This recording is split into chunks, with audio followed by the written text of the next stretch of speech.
Alright, so I just wanted to create a video about you know, just a video about Enbrel and my journey in crap and how I got onto Enbrel.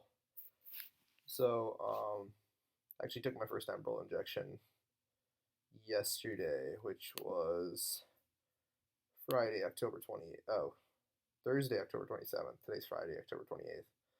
Yeah. So, um, so I first developed ankylosing spondylitis. I would have to say 3 years ago. 3 years, 3 months ago. I know the date when it all first started. It was July 2nd, 2013. I was about to go into my senior year of high school. Um, Pretty active guy. Played on the tennis team, played up basketball. Um, we're actually about to go on to a basketball camp that summer at Gonzaga in Eastern Washington. I'm from Washington. Um, so yeah, we were getting you ready for that. Everything was fine. I was playing. July 1st was my brother's birthday. I was playing and doing everything, and then July 2nd hit. It was crazy. Um, I just woke up. I was in so much pain. Um, I remember I was literally um, walking like this, and I still do at times. Um, yeah, I was literally walking like that. I was just excruciating amount of pain for like 5 months. Um, you can't even describe it. I would wake up during the night, and if I wanted to turn over, I wouldn't want to turn over because I was just in so much pain. Like I had to force myself to turn over, and I'm like, okay, it's here comes a surge of pain, and I would turn over, and I'm like, oh, crazy amount of pain. Anyways, so yeah, it started July 2nd, 3 years, 3 months ago. Um, didn't know what it was. No one knew what it was. They sent me to PT. I actually dealt with it for like I want to say like a month by myself. I'm like, hey, there's something wrong. Something so wrong. And then eventually, my doctor, he's like, okay, yeah, I don't know what it is, and it's not even his fault because it was a month in. Like, what diagnosis could he have had? He could have, could have been anything. Could have been like, I don't know, pulled nerve or something. I don't know. So he sent me over to PT. So I started doing PT in October, and this was already so this is now August, September, October. So that's 3 months after. I don't know why I waited 2 months. I'm just like screw it. Maybe the pain will go away. And then like 3 months in, I'm like, okay, I got to do something about this. So I went to PT, and um, they just did a certain amount of exercises with me. And, PT's like to bring you back from an injury or something, and like if you broke your elbow or something, and they can do stuff, help you, you know, get better and stuff. But like PT's not really designed for chronic pain, I guess. Like it could be like they could like if you're having back pain, they could maybe do like abdominal strengthening exercises or whatnot. But yeah, it wasn't really designed for that. I feel like because PT didn't really help me at all. I bounced from one PT physical therapist to another physical therapist. Both, uh, nothing happened. So now I'm like, okay, I missed my tennis season. This was like an emotional roller coaster for me too. Like, okay, I missed that. Maybe I'll come back for basketball. And I was like, okay, I can do it. I can do it. I can do it. It's a month away. I'll be better. November rolls around. I still wasn't better. So yeah, and basically this same excruciating amount of pain lasted until maybe February, and then the pain started dying down a bit. So like for August, September, October, November, December, January, 6.5 months basically. I would say it was like late January actually when it started coming, like when it started, dying down a bit from like that really high level of pain to pain, but like not a crazy amount of excruciating pain.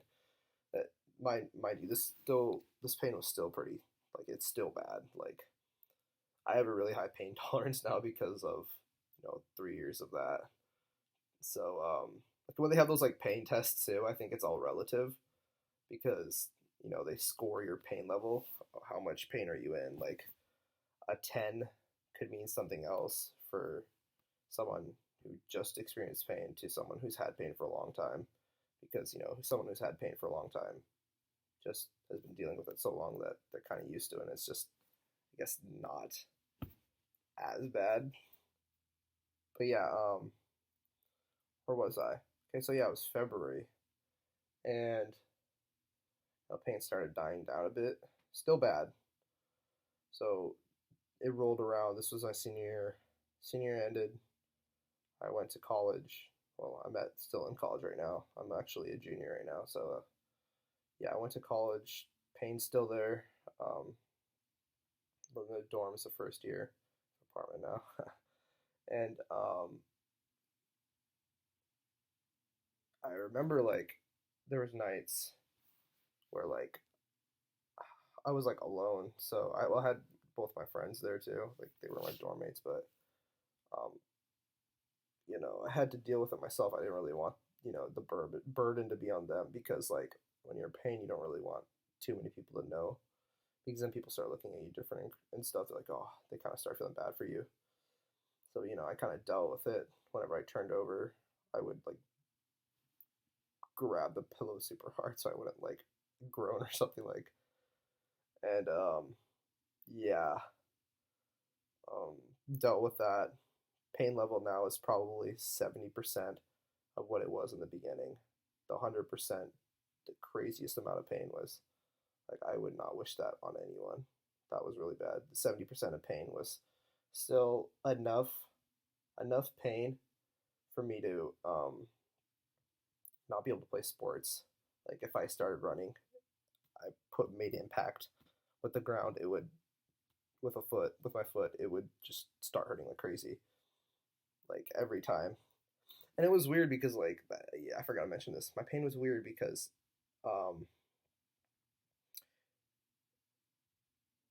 it would radiate from one side and then stop on that side and then start on the other side. So like it would be on my right side for like maybe 4 or 5 days, 3 days, 5 days, whatever, week and a half.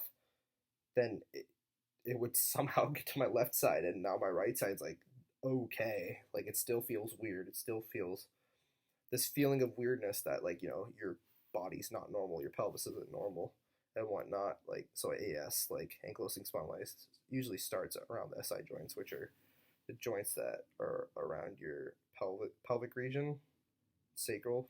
So it's called the sacroiliac joints because it's around your sacrum. Um,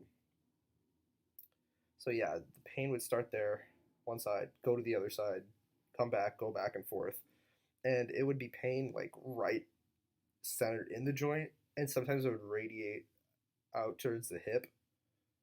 I'm talking past tense. This was happening literally like less than a week ago. Still, obviously, because it just doesn't stop. Um, yeah, so it's just that there's that pain back and forth. Um, like I was just like, I don't know what is going on. It's been like a year now. Wait, did I jump ahead? Yeah, it's been like over a year now because like I'm in college, so it's been like a year and 3 months, year and 4 months. Pain's still the same. Every time I try to run, pain's there still. Um, so then as the year progresses, pains. I gotta make this video even shorter because basically that this level of pain lasted until well basically now. Like it wasn't that 100% level where it was just excruciating, but it was a little lower, and um, I decided to do something about it. Actually, so my pain, it's kind of it was kind of off and on. You would say like it would come in waves. So like I was never entirely better, but there were days where I felt better, like better than I usually did, like where I wasn't in too much pain, but I still kind of had a slight limp. Like on days where I was hurting, I had like noticeable limp. But there were days where it wasn't as bad, and I could actually make it through the day and stuff without, actually noticing it at all. But then it would just come back and hit me again. And then, so when I actually decided to go see the doctor in July of this year, 2016, um, it wasn't even for the pain. It was because, like, what happens with this is your back's always incredibly stiff as well. You have the pain, and then your low back is just like a stick. It's like a plank. Like, you can't. It's hard to move, bend it over. Like, it feels like your lower back needs a really really good stretch. And when you try to do that, um, it's just like you can't. Like, you can go down, you can stretch, but it's an effort. And weird. It was. I always describe this. I don't know if anybody could relate to this, but it was like a feeling of pressure. Like, it's like negative pressure. Like, it wasn't negative pressure. I don't even know how to explain it. It was this feeling of pressure. Like, if I moved too far back, like I extended so I'm standing straight. Say I extended this way, this size of my back, where my thumb is, kind of moving this way. It would like it was this crazy amount of pressure, and that would just start all of a sudden. If I moved too far back, I'm like, oh, and it would just immediately, it's like a reflex just to stop. Okay, don't do that anymore. So yeah, it was that never stopped over the 3 years. It's still kind of here right now. So I'm like, okay. So when I actually went into the doctor, I went to a walk-in clinic. Um, I'm like, hey, listen, I'm not in pain right now, but my back's like stiff. Like, what could it be? And he was a young doctor, really really smart, like smart guy. I could tell. I mean, young doctor, probably fresh, probably like 5 years out of med school, or 5 years out of, probably 5 years practicing on his own. Had a residency and stuff. He's like, hey, listen, let's do some X-rays and stuff. Like, they had already done X-rays in the past.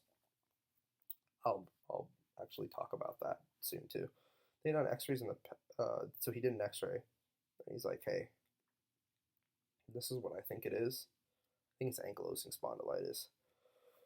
Your SI joints, they look a little cloudy. The area around your sacrum by your SI joints looks cloudy. There should be this clean crack. I describe it as a crack, but there should be this clean line separating the two areas on each side of your pelvis. Well, mine was, like, I looked at my X-ray too. It was pretty cloudy, and he's like, yeah, this is what I think it is. I think you have ankylosing spondylitis, which is an autoimmune disease, basically a form of arthritis. And my X-rays from my X-rays from 3 years ago, they didn't show any of that. So, like, not even like a knock towards my doctors from 3 years ago, because what could they think? What could they think of if there wasn't because there was no cloudiness then or anything. Like, it had just started. There was no pain. I mean, nothing to actually visually, make a diagnosis that, oh, it's this. So yeah, nothing against my doctors then. They were great people. They still are. They're both family doctors. So this young doctor, he's like, hey, I'm not completely sure. I'm gonna send you over to a rheumatologist, a specialist. Rheumatologist, we go to the rheumatologist. Literally, as soon as he comes in, he's like, you have ankylosing spondylitis. This is what it is.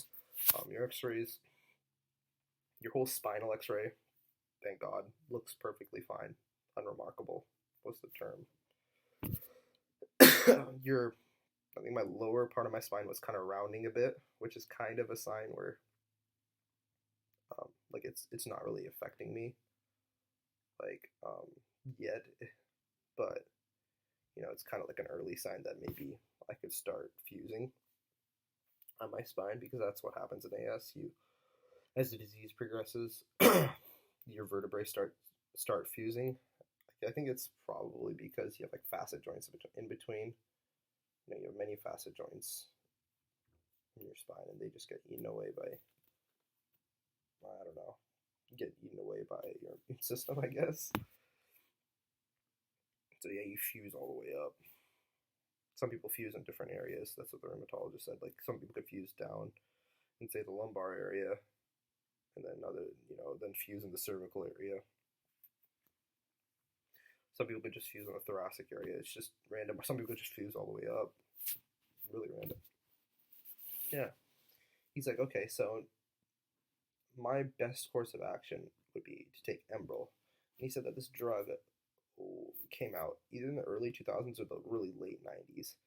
And he said before people with AS had to, the plan after diagnosis, how they would attack it was basically, hey, you're going to fuse eventually. You're pretty much screwed later on in life. But hey, you can lay down on the ground, lay down on a flat surface, a hard flat surface, so you fuse straight instead of like in a weird angle. So you like at least be straight. But like if you think about that, you won't be able to bend over or anything like that. You'd have to pick up something with your back straight and everything. And he's like, and then they created the drug Enbrel. That was pretty big. Late 90s, early 2000s, whatever. And it was promising. It showed effects where it could slow down the progression of the disease or stop it altogether. And I did a lot of research about it.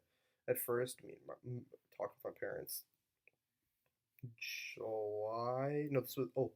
My doctor's appointment was in August with the rheumatologist because they're pretty busy, so it was like August of 2016. And he's a cool guy. He was just like, he wasn't really forcing me to do it. He's just like, I advise you to do it, but hey, it's your decision altogether. Make it with your family. And yeah, so at first we were like, nah, we don't really want to, my mom was freaking out. I was actually pretty freaked out too, because the side effects of the drug is like crazy. It's like,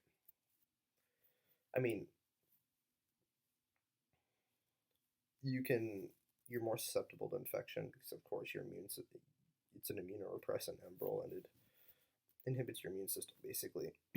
Well, weakens it. And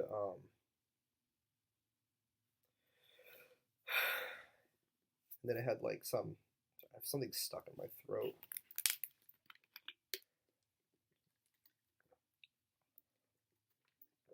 It's like a dust particle or something. Clean this place up. Anyways, yeah, some of the more dangerous side effects were like the two biggest ones were cancer, leukemia, and lymphoma. The two blood-borne cancers were the biggest ones that were associated with this type of, Enbrel. And I also read about some, there were cases of like MS, multiple sclerosis that, arose from taking it. And I was just like, yeah, I don't know if I want to take this. So I was like, nah, I don't want to do it. But then the pain just kept going on from August to October.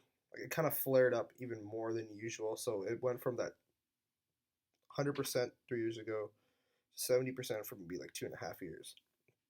Last half year it was pretty painful off and on, like even more for like 80-85%. So like, hey, I got to do something about this. So we went back to the rheumatologist. My mom was on board. She's like, okay, just do it. I don't want to see you in pain. You live once. Live it the right way. Live it pain free. Just don't think about the side effects. Yeah, so we went back. It's like, okay. So we made a decision, and we're like, yeah. And then we ordered the drug. And the way it came for me was, like, I thought I was going to get through my pharmacy, but my insurance, like, luckily I don't have to pay anything. My insurance pays everything for it, thank God, because it's a really expensive drug. I think it's like, for 4 injections, I saw the UNC price, the total price, I guess, was $1,200. So it was pretty expensive. My copay was $0, luckily. But yeah, I thought I was going to get through my pharmacy, but they ended up shipping it.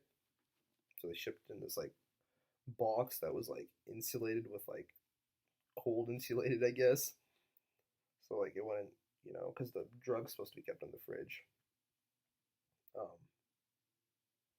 Yeah. So it came in the mail at home. Took my first injection yesterday, and I don't really feel any different. I don't know how fast it's supposed to act. I know it has like a half-life of 9 days. So that means after your first injection, 9 days later, you'll only have half of the drug inside your body. And then 9 more days after that, you'll have half of that. So you'll have like a quarter of the drug in your body, and then, and so on. Half of that, half of that, half of that every 9 days. So you're supposed to, ideally take this drug every 7 days, every week. I'm on 50 milligrams of Enbrel, 50 milligrams a week. And not gonna lie, kind of worried. I was just like, oh, how's this gonna be? So I got the pen version. I wasn't gonna mess with that needle stuff, man. I'm not gonna inject myself with a needle. So I got the pen. So yeah, they have two versions. They have two ways of, two modes of,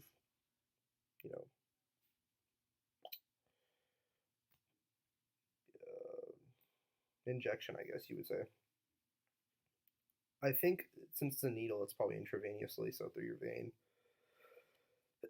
And the other version is subcutaneously, so through your muscle. So that's the pen version I had. So I poked my leg, I held it against my leg, pressed the button, and injected into my leg. And I thought it was going to be really painful because a lot of people were saying, like, oh, it hurts, like, to do it. You should warm it up and crap. Like, not warm it up in a microwave, but just, like, put it underneath your armpit or, like, warm it up a little bit with the palms of your hands or under your leg or something. It doesn't make the pain as bad. But, yeah, like, the injection itself, when the needle went in, didn't even feel the needle going in at all. I felt a little bit of burning, just slight burning, but like it wasn't really that painful at all. Like slight burning as it went into my leg, and you hear it click as soon as you start injecting, and then it injects and you feel the burning, and then you hear the second click, which signifies that it's all done and it's in. And then afterwards, my leg had a little lump because it hadn't diffused into the muscle and throughout my body yet. But yeah, like I wanted to really make this the next series of vids, they're not going to be this long. They're going to be like my how I'm feeling kind of type of vids. This was just the first vid. So how I got to this point, how I got diagnosed with ankylosing spondylitis, which affects young men, mostly young. It can affect a lot of people, but it's seen a lot in men under the age of 20. It's seen in women too, and even the doctor said that the youngest person who put an Enbrel was an 8-year-old, because like there are kids that young who get affected, and oh my god, I feel so bad for them because that 8 is too young. 20. I mean, honestly, when I got affected, I was 17, 21 now. 17 is too young too. 17 is young, but 8 is way too young. You're literally a kid, and yeah. So yeah, the next few vids are not going to be like this. They're just going to be vids about how I'm feeling. But like right now, it's actually been 26, almost 27 hours since my first injection. Don't feel any different than I did 27 hours ago. 27 hours ago. Honestly, no different. Maybe I don't think the drug's supposed to act that fast. Maybe it's a little bit of a placebo effect, but maybe I don't know what it is, but like I'm feeling a little bit better. Like I'm not as in much pain as I was, but still there, but not as bad. So yeah, I'm just gonna monitor it. I guess I'll just do weekly vids every injection. This is injection 1.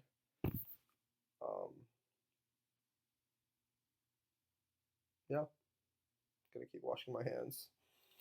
I'm not a sick person. I've had like a really bad habit where like I'll wash my hands before I eat and stuff, but I don't wash my hands too much. Obviously, after I go to the bathroom, I'll wash my hands and stuff too. But, you know, ironically, I would actually boast about my immune system because, like, I didn't get sick that much. But Enbrel's an immunodepressant, so I mean, I'm gonna get sick a lot more. But I'm hoping that, if I just be careful, wash my hands a lot, you know, it'll be less. You can't avoid it altogether, but you can take precautions to at least, decrease the amount of times or frequency or whatever. So yeah, nothing yet. All right, see you guys later.